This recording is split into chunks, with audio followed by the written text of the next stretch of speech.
Kuidas ma kasutan kollageeni? Ütlen ausalt, siin on 10 grammi. Siin on päevakogus kollageeni, mida me tegelikult nagu vajame. Et väiksemad annused ei ole tegelikult nagu oluliselt abiks meile. Siin on 2 kulbikese täit. Ma tegin eelnevalt kohvi valmis. Valan siia kohe kollageeni sisse. See lahustub ilusasti ära. Ja see kollageeni maitse ei ole enam minu jaoks nagu ebameeldiv. Siis ma võtan natukene siit jällegi ingveripulbrit vähekene. See on maitse pärast minule.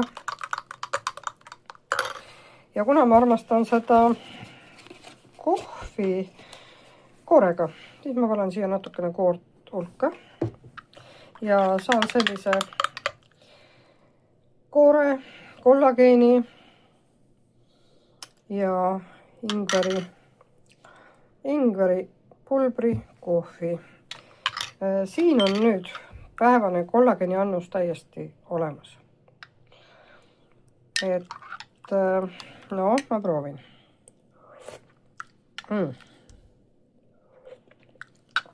Teate, lihtsalt meeldiv kohv ja saate ka kollageeni kätte.